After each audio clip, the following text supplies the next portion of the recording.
The sun. The sun. It's bright. Okay, so I don't know if you can tell. I got these bug bites over the weekend. I don't know what the hell they're from. I can't find any evidence of any bugs anywhere. Who would do this to me? But today I want to talk about subclasses for our Ugliest Man Alive game. We're in or at least me and one of the other players are in the unique situation of reprising characters we've played before, which that's not unique, but we're restarting the entire campaign. So the characters that have already gone through this growth that we've played before, we're resetting them back to 0. So it's odd. Not only that, we're also, last time we started at level 3. So we had subclasses and stuff. Now we started at level 2. So we don't have subclasses. So that has actually given me some time to think and consider different subclasses. The character I'm playing, he's a fighter. I've talked about him before, but he's one of those, not exactly a warrior poet or something as dramatic as that, but he's got all this training, he's all these things, and I thought the samurai subclass in 2014 in 5e, that fit pretty well. But there's a few reasons I was starting to think about switching away from it. First is this character has a custom feat, or a custom homebrew feat, that gives him a bonus action attack, sometimes, when certain conditions are met. And that conflicts with Samurai a lot, because Samurai is one of those classes that uses their bonus action. They've got a whole thing where they can grant themselves advantage for the rest of the turn, but they got to use their bonus action to do so. So there's enough of a conflict in those two things that made me think about switching away from it. But one of the main reasons I didn't was because this character is supposed to have some diplomatic training, and he's also kind of the face of the group, kind of no matter what group he's in, he just ends up being the face. Man, what the hell's going on here? So one of the things the samurai gets is, one, they get proficiency, which is something the fighter gets anyway, but the subclass gives an extra skill proficiency, which I was going to use for persuasion. And then later on, at 7th level, they get to add their wisdom modifier to charisma checks, that sounds really cool. He's got a wisdom of +1 and a charisma of +1, so. But I really wanted to keep that kind of boost, even though it wasn't a big boost. It felt right, So I didn't really want to give that up. And I'm looking at other subclasses. I'm looking at homebrew subclasses. Man, homebrew subclasses. We can talk about those. But I was thinking about it and thinking about it and thinking about it. Especially because in 5.5, it is easier to get advantage than ever. There's tons of sources of it. You can get it from the Vex Weapon Mastery. Just there's lots of places to get it.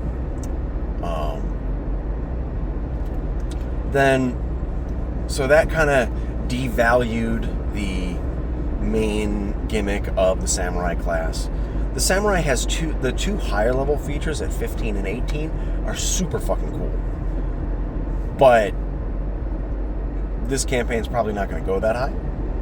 And also, I'm not going to play a class for 2 or 3 years until I get the cool stuff. That doesn't make any sense. So looking at all the different classes, like there's a few that kind of fit. I was thinking about Psy Warrior at first, because one of the other aspects of this character is that he's a Dragonborn, and he's unlocked this ability to kind of use like the draconic frightful presence ability that true dragons have. Like a Dragonborn can kind of tap into this to do much smaller versions of the effect. So it would be something along those lines, but I don't know, I was thinking about it, and Psy Warrior didn't feel quite right, because I did want his actual combat ability to be a bit more grounded, a bit more mundane. And settled on Battlemaster for a lot of reasons. It's super versatile. It gives you a proficiency. It also gives you a set of tools, so that's cool. He'll get some kind of tools. I'm not sure exactly what. Maybe just an herbalism kit, because he's big into tea. It's either that or something he can use to work on his equipment, I guess. But I don't know, like smith's tools. But that's a very unimportant part of the character. But what it mainly does is you get maneuvers. And there's several maneuvers that work more than well enough. There's Commanding Presence, which fills in that small boost to charisma checks that he would get later on, because you get to roll one of your superiority die, which is a D8 at this point, and you can add that to the check. That's really good. Also, fighters in general have the I think it's called Tactical Mind. It might be called something else, where you can spend a second wind and roll a D10 and add it to whatever ability check that you failed. One that you failed is very important. And if the check still fails, then you don't spend the second wind, which is nice. Very nice.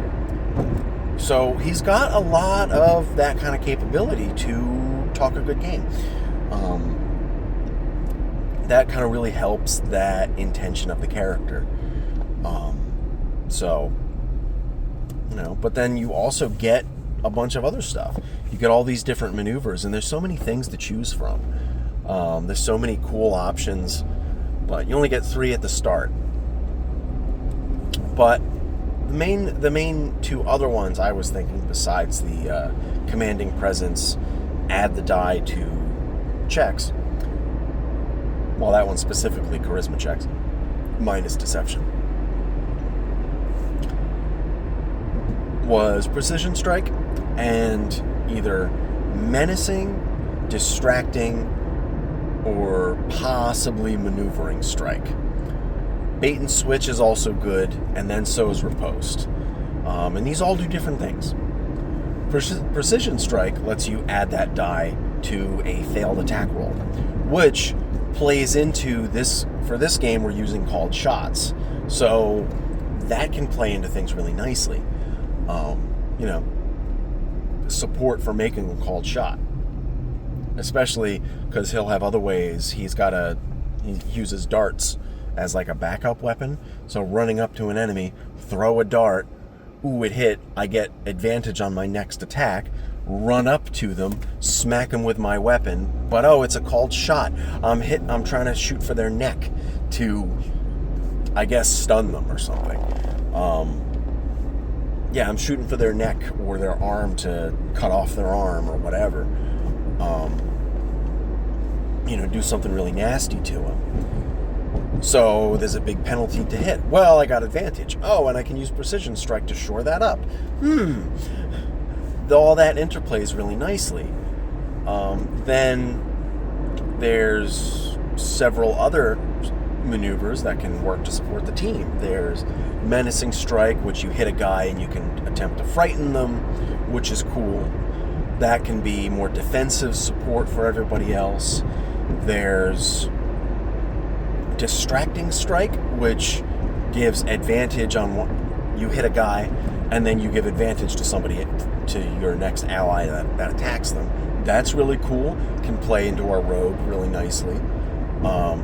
Then there's Maneuvering Strike, which you hit a guy and then you can let one of your allies move, I think up to half their speed, or maybe it is, they can move for free. So you can help position people around the combat a little bit more. There's bait and switch, which is a little more defensive.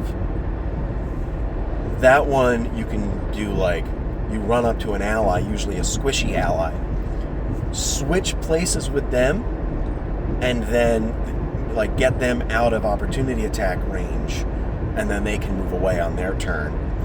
And you can roll your die and add it to your or their AC for a round. So that's really nice. That's a cool option. And then there's riposte, which whenever an enemy misses you, you can just you can get an attack of opportunity on them. Well, actually, I don't know if it's an attack of opportunity, but you can make a melee attack. You can go smack them. And I think you add that die to the damage too. So that's a really cool ability. I might pick. Like, the only ones that are set in stone are Commanding Strike, or Commanding Presence, and Precision Strike. Those are two really good ones. So I'm definitely keeping those two. And then the other one's kind of up in the air, and I'm not sure. So yeah, just wanted to talk about those a little bit.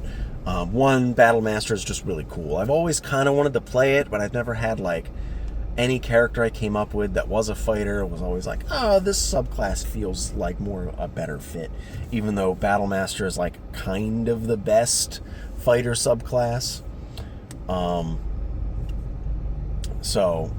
But I think what really clinched it for me was I was, looking into more fighter subclasses. Like, let me see what like other people think the best maneuvers are, because there's so many choices and I've got my own opinions. I want to see what some other opinions are, and different tables work differently. Like, there's like one YouTuber I watch, his tables are much more like, one of their main attitudes is melee combat is bad because it's dangerous. Everyone should be using ranged weapons all the time. If you're using a melee weapon, you better have a really damn good reason to use it. That's not a philosophy we subscribe to. That's just an accepted, melee combat is technically more dangerous because other melee enemies can hit you too.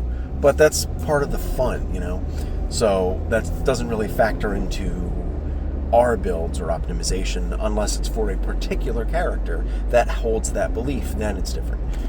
But so just trying to get like different opinions and stuff, I like to do that. Because, somebody else's perspective, they might have something that I don't understand, or information I don't have, or just a perspective I don't have. So it's almost always going to be useful. But one of the videos I was watching was just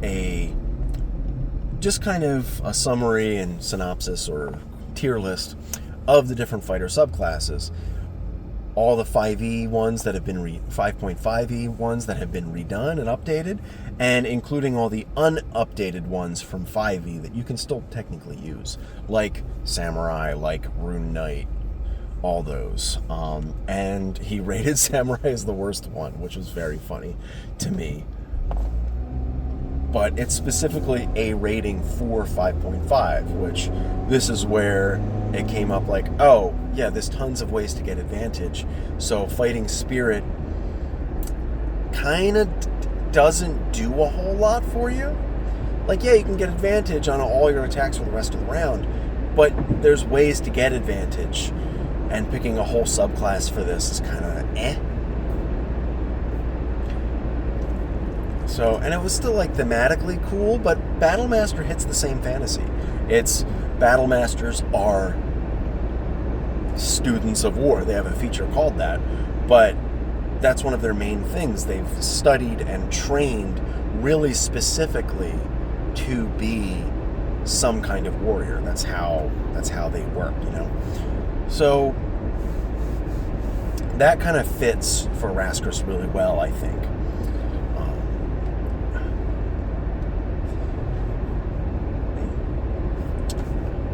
So, yeah, sometimes, like, And I've definitely done this before, where you design a character and you pick a subclass, and then in the lead time between designing the character and the game actually starting, you have a lot of second thoughts. Like, oh, maybe I should change this about the character. Maybe I should change this. Maybe I should change that. Sometimes, and a lot of the time, I just kind of stick with it. Like, these are just doubts. I'm not changing anything. But this time was definitely a little different. So, yeah, I just wanted to talk about that idea. Maybe, I don't know if there's a lot of discussion to be had from this. But that's all I got for you today.